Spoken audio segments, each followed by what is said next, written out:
The Bible isn't just a book of random stories.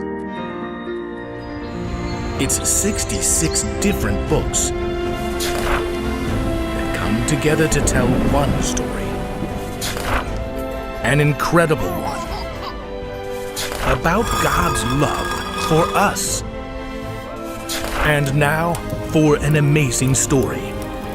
Inspired by the book of Luke, chapter 15, verses 1 to 7. If you went to hear Jesus teach, there was no telling who you might meet in the crowd. You might come across a wealthy man. Don't step on my robe! I just bought this at Galilee Outfitters! Or a group of kids. Jesus rocks! Or well-educated religious leaders and teachers. I don't understand why this Jesus can't just do things the way we do. But many of the people who crowded around Jesus were considered the lowest of the low.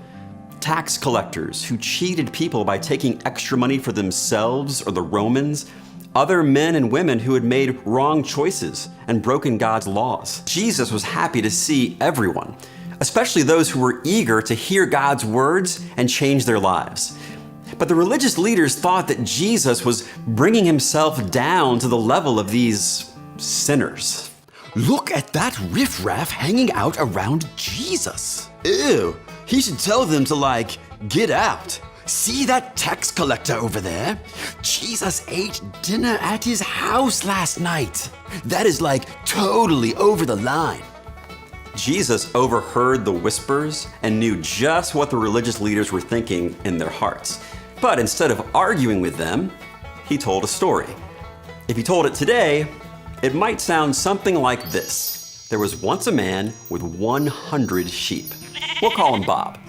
Each day, Bob led his sheep out to the mountain pasture, where they could munch on rich green grass and wander down to the creek for a drink of clear, cool water.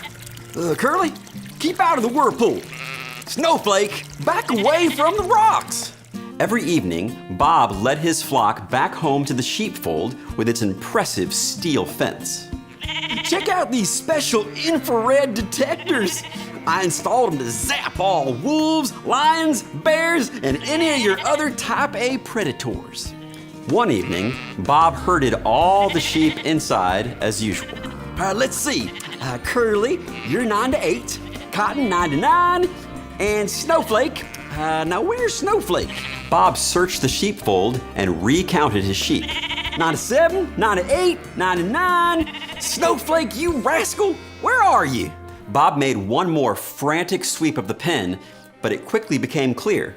Snowflake's back up there on the mountain. Night was falling, and darkness crept through the valley. She's out there, all alone. I gotta find her. Bob grabbed his flashlight and shut the door of the sheepfold. Now listen up. Y'all will be just fine. It's Snowflake who's in trouble. As Bob hurried across the field, he texted all his friends and neighbors. FYI, Snowflake lost. Going to look.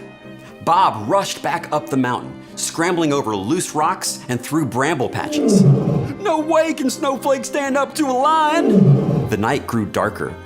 Bob flashed his light behind craggy rocks and into tangled thickets. But no sheep. Back off, you! I gotta find my Snowflake. Bob spun in a circle, searching for any clues of his missing sheep.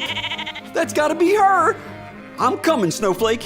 Bob plunged into a deep ravine, slipping and sliding down the steep slope. Oh, it's gonna leave a mark. Oh.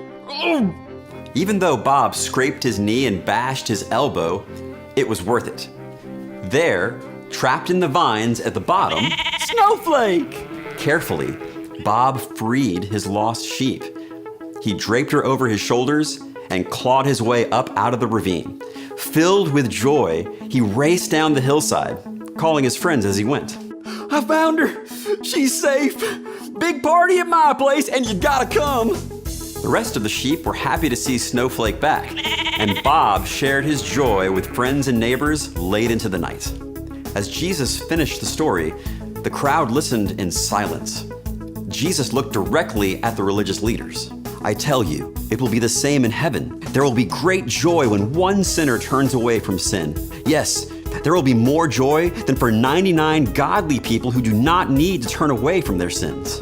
Are we supposed to be the other sheep?